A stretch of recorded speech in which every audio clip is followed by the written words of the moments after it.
ಎಲ್ರಿಗೂ ನಮಸ್ಕಾರ.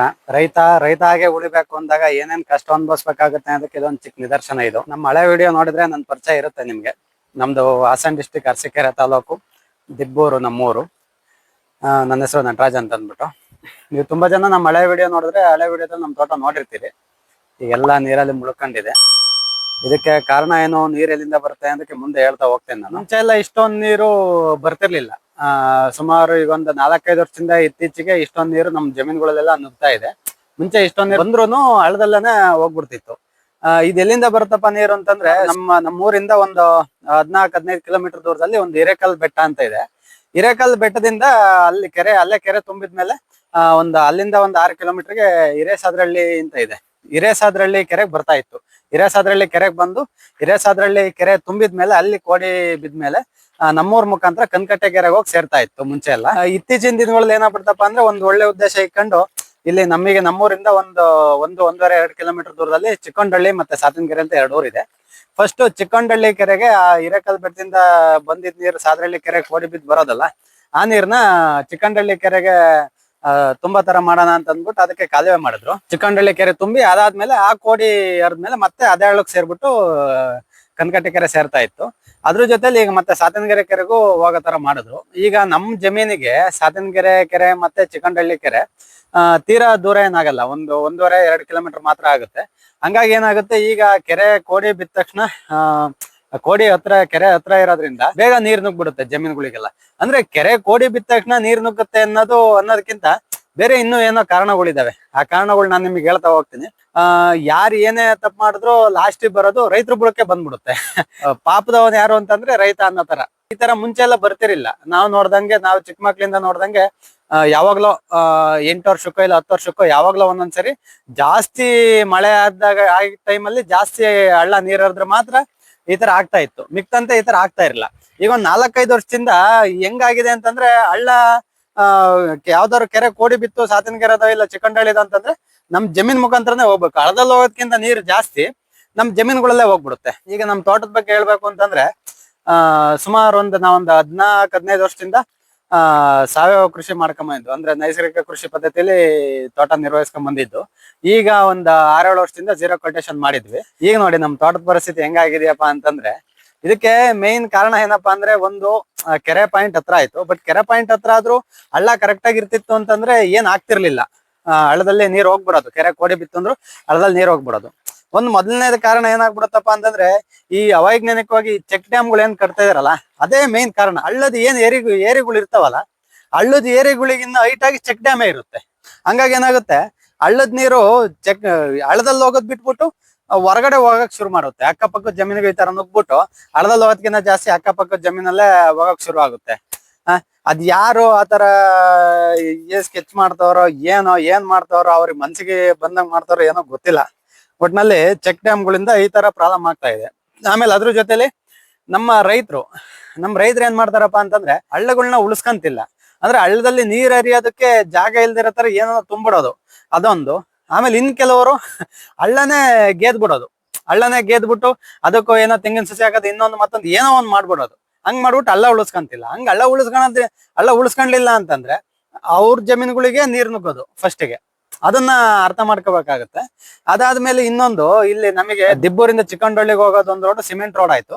ಆ ಸಿಮೆಂಟ್ ರೋಡ್ ಆದಾಗ್ಲೂ ಅಷ್ಟೇ, ಅವ್ರು ಯಾರು ಇಂಜಿನಿಯರ್ ಏನೋ, ನನಗೆ ಇಂಜಿನಿಯರ್ಗಳ ಬಗ್ಗೆ ಏನು ಕೆಟ್ಟದಾಗ ಮಾತಾಡ್ತಿಲ್ಲ, ಬಟ್ ಯಾರು ಇಂಜಿನಿಯರ್ ಏನೋ ಅವರು ಯಾಕೆ ಆತರ ಮಾಡಿದ್ರು ಏನೋ ಗೊತ್ತಿಲ್ಲ.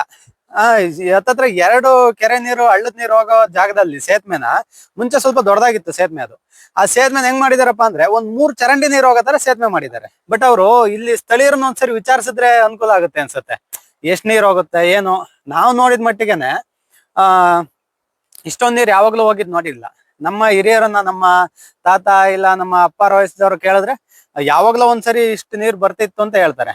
ಹಂಗಾಗಿ ಯಾವ್ದೇ ಒಂದ್ ಸೇತುವೆ ಮಾಡ್ಬೇಕಾದ್ರು ಎಷ್ಟೋ ವರ್ಷದ್ದು ಮುಂದಿಂದ ಯಾವ ತರ ಏನಾದ್ರು ಜಾಸ್ತಿ ಮಳೆ ಆದ್ರೆ ಏನು ಅದನ್ನೆಲ್ಲ ತಲೆಯಲ್ಲಿ ಇಟ್ಕೊಂಡ್ ಮಾಡ್ಬೇಕಾಗತ್ತೆ. ಬಟ್ ಅವ್ರು ಏನ್ ತಲೆಯಲ್ಲಿ ಇಟ್ಕೊಂಡ್ ಮಾಡಿದ್ರು ಏನೋ ಗೊತ್ತಿಲ್ಲ. 2 ಕೆರೆ ನೀರ್ ಹೋಗೋ ಜಾಗದಲ್ಲಿ ಬರೀ 3 ಚರಂಡಿ ಅಷ್ಟು ಜಾಗ ಮಾಡಿದ್ದಾರೆ.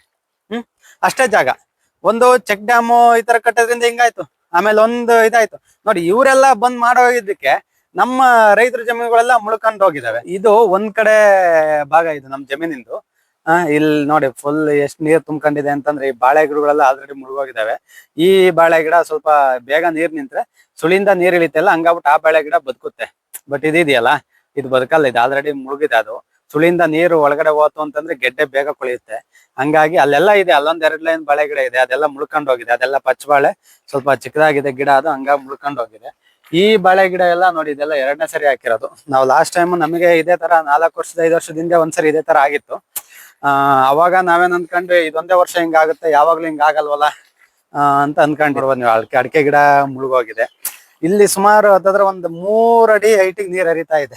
2.5 ಅಡಿ 3 ಅಡಿ ಹೈಟಿಗೆ ನೀರ್ ಹರಿತಾ ಇದೆ ನೋಡ್ರಿ. ಅಲ್ಲೆಲ್ಲ ಎಷ್ಟೋ ಬಾಳೆ ಗಿಡ ಮುಳ್ಕೊಂಡು ಹೋಗಿದೆ. ಈಗ ಈ ಕಡೆ ನಮ್ ತೋಟದ ಈ ಕಡೆ ಭಾಗಕ್ಕೆ ಹೋಗೋದಾದ್ರೆ ನೋಡ್ಬೋದು, ಅಲ್ಲಿ ಅದೇನ್ ನೀರ್ ಹರಿತಿದ್ಯಲ್ಲ ಅಲ್ಲಿ ಆ ಜಾಗದಲ್ಲಿ ನಾವು ನಿನ್ನೆ ಬೇರೆ ಗಿಡ ಎಲ್ಲ ಇದ್ದು, ಅಂದ್ರೆ ನಾವು ಸ್ವಲ್ಪ ಗಿಡ ಹಾಕೋದಕ್ಕೆ ಅಂದ್ಬಿಟ್ಟು ಗಿಡ ತಂದಿದ್ವಿ. ಈ ಕಾಳುಮೆಣಸು, ಏಲಕ್ಕಿ, ಕಾಫಿ, ಇದನ್ನೆಲ್ಲ ಸ್ವಲ್ಪ ಗಿಡಗಳು ತಂದಿದ್ವಿ. ಇಷ್ಟ ತನಕ ಇದ್ದಿದ್ರೆ ಅಲ್ಲಿ ಕೊಚ್ಚೋಗ್ತಿತ್ತು ಅನ್ಸುತ್ತೆ ನೋಡಿ. ಅಲ್ಲಿ ಅದು ನಿಂಬೆ ಗಿಡ ಮಾತ್ರ ಅಲ್ಲಿ ಇಟ್ಟಿದೆ, ದೊಡ್ಡ ಪಾಕೆಟ್ ಆಗಿದ್ರಿಂದವ. ಇದು ಇಷ್ಟ ತನಕ ಅಲ್ಲಿದ್ದಿದ್ರೆ ಅದು ಕೊಚ್ಚೋಗದೇನೋ.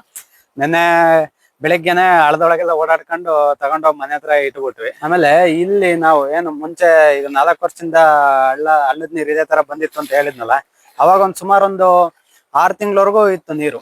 6 ತಿಂಗಳವರೆಗೂ ನೀರಿತ್ತು. ನಮಗೆ ಅವಾಗ ಹೆಂಗಾಗ್ಬಿಡ್ತು ಅಂತಂದ್ರೆ, ನಾವು ಮುಂಚೆ ನಾವೇನ್ ಜೀರೋ ಕೊಟೇಶನ್ ಮಾಡೋದಕ್ಕಿಂತ ಮುಂಚೆ, ಅವಾಗೆಲ್ಲ ಮುಂಚೆ ನಮಗೆ ಎಷ್ಟು ಆಗ್ತಿತ್ತು ಕೊಬ್ಬರಿ ಅಂತಂದ್ರೆ, ವರ್ಷಕ್ಕೆ ಒಂದು 2,000-3,000 ಆಗ್ತಿತ್ತು. ಜೀರೋ ಕೊಟೇಶನ್ ಮಾಡಿ ಏನು ಈ ಸಹಜ ಕೃಷಿ ಪದ್ಧತಿ ಅಳವಡಿಸ್ಕೊಂಡ್ಮೇಲೆ ಹತ್ತತ್ರ ಒಂದು 10,000-12,000 ಆಗ್ತಾ ಇತ್ತು ನಮ್ದು ಕೊಬ್ಬರಿ ವರ್ಷಕ್ಕೆ. ಈಗ ಹೆಂಗಾಯ್ತಪ್ಪ ಅಂತಂದ್ರೆ ನೋಡಿ, 0 ಇಂದ 100 ಹೋಗಿದ್ವಿ. ಮತ್ತೆ ಈಗ ಒಂದು 4 ವರ್ಷದಲ್ಲಿ 100 ಇಂದ ಮತ್ತೆ 0ಗೆ ಬಂದ್ವಿ. ಅವಾಗ ಏನ್ 6 ತಿಂಗಳು ನೀರ್ ನಿಂತ ಆದ್ಮೇಲೆ ಈಗ ಹತ್ತತ್ರ ಒಂದು 50% ನೆಲ ಸುಧಾರಿಸಿತ್ತು.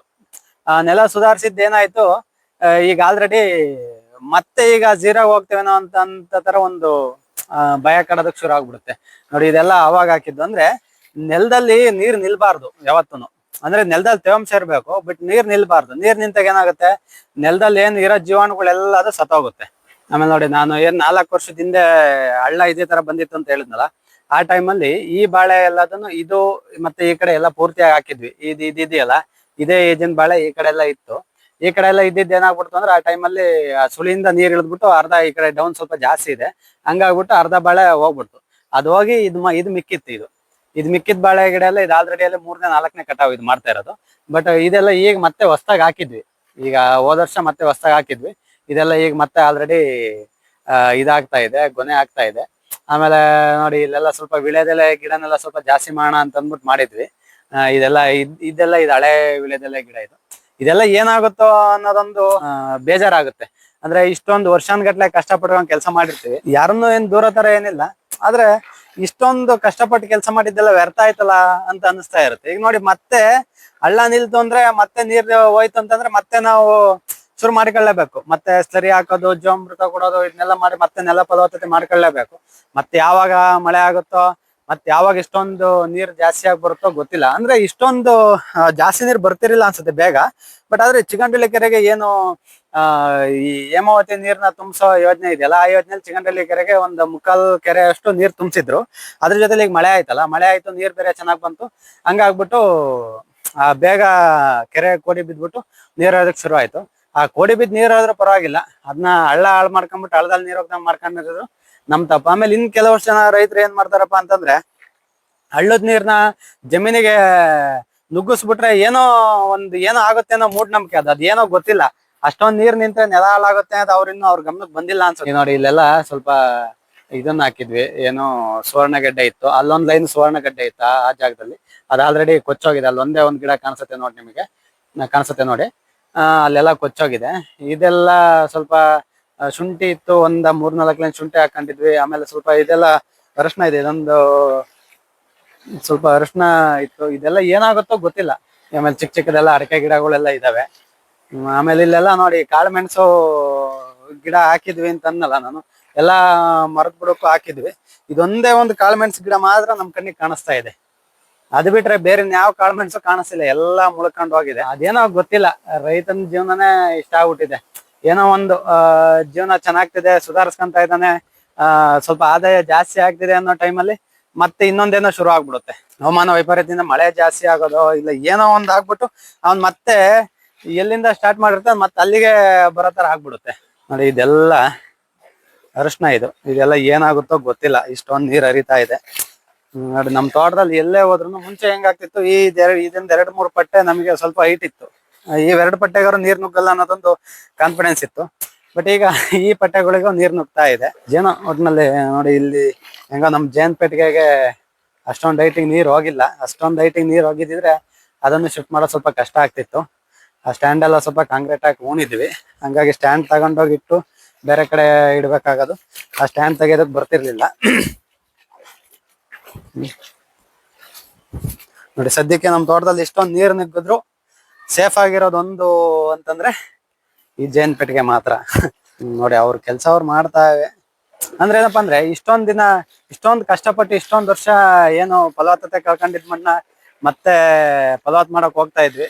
ಆ ಟೈಮಲ್ಲಿ ಮತ್ತೆ ಈ ತರ ಆಗಿದೆ ಅಂದ್ರೆ ಸ್ವಲ್ಪ ಬೇಜಾರಿದೆ. ಬಟ್ ಏನ್ ಮಾಡೋದು, ಯಾರನ್ನೂ ದೂರೋದಕ್ ಆಗಲ್ಲ. ದೂರದ್ರು ನಮ್ಮ ರೈತರನ್ನ ಯಾರೋ ಕತೆ ಕೇಳೋರು ಯಾರು ಇರಲ್ಲ. ಅದೊಂದಂತೂ ನಿಜ. ಅವ್ರಿಗೆ ಏನೇನ್ ಬೇಕೋ ಅದನ್ನ ಮಾಡ್ಕೊಂತ ಹೋಗ್ತಾರೆ. ಯಾರಿಗ್ ತೊಂದರೆ ಆಗುತ್ತೋ ತೊಂದರೆ ಆಗಲ್ಲೋ ಗೊತ್ತಿಲ್ಲ, ಒಟ್ನಲ್ಲಿ ಅವ್ರಿಗೆ ಏನೇನ್ ಬೇಕೋ ಅದ್ ಮಾಡ್ಕೊಂತ ಹೋಗ್ತಾರೆ. ಇದು ನೋಡಿ, ಇದು ನಮ್ ಜಮೀನ್ ಎಂಟ್ರೆನ್ಸ್. ಇದು ನೋಡ್ಬೋದು ಅಲ್ಲೇ ಎಷ್ಟು ನೀರು ಬರ್ತಾ ಇದೆ ಅಂತ ಅಂದ್ಬಿಟ್ಟು. ಆಮೇಲೆ ಈ ಜಮೀನು ನಮ್ದೇ. ಇದಕ್ಕೆ ನಾವು ದನಗಳಿಗೆ ಮೇವೆಗೋಸ್ಕರ ನೇಪಿಯರು ಮತ್ತೆ ಇದನ್ನೆಲ್ಲ ಹಾಕಿದ್ವಿ, ಏನು ಬೇಲಿ ಮೆಂತೆ ಎಲ್ಲ. ಅದೆಲ್ಲ ಈಗ ಆಲ್ರೆಡಿ ಅರ್ಧ ಮುಳುಗೋಗಿದೆ, ಅರ್ಧ ಆ ಕಡೆ ದೊಡ್ಡದಾಗಿರೋದು ಮಾತ್ರ ಇದೆ. ನೋಡಿ ಇದು ಗ್ಲೀರ್ ಸಿಡಿ ಹಾಕೊಂಡ್ಬಿಟ್ಟು ಜೀವಂತ ಬೇಲೆ ಮಾಡ್ಕೊಂಡಿದ್ವಿ. ಇದ್ರಲ್ಲೆಲ್ಲ ಇಷ್ಟು ನೀರು ಹರಿತಾ ಇದೆ ನೋಡಿ. ಬಟ್ ಏನ್ ಮಾಡೋದು, ಹಂಗಂತ ಅಂದ್ಬಿಟ್ಟು ಬೇಜಾರಾದ್ರೆ ನಮ್ದು ರೈತರ ಜೀವನ ನಡೆಯಲ್ಲ. 1 ದಿನ 2 ದಿನ ಬೇಜಾರಿರುತ್ತೆ, ಮತ್ತೆ ನಾವು ನಮ್ಮ ಮಾಮೂಲಿ ಕೆಲಸ ಮಾಡ್ಲೇಬೇಕು. ಮತ್ತೆ ಈ ಹಳ್ಳದ ನೀರೆಲ್ಲ ನಿಂತ ಮೇಲೆ ಮತ್ತೆ ನೆಲ ಫಲವತ್ತತೆ ಮಾಡೋ ಕಡೆ ಗಮನ ಕೊಡ್ಲೇಬೇಕು. ಏನು ಮಾಡಂಗಿಲ್ಲ, ರೈತರ ಜೀವನನೇ ಇಷ್ಟ ಆಗಿದೆ. ಸರಿ ಸ್ನೇಹಿತರೆ, ಮುಂದಿನ ವಿಡಿಯೋದಲ್ಲಿ ಸಿಗೋಣ. ನಮಸ್ಕಾರ.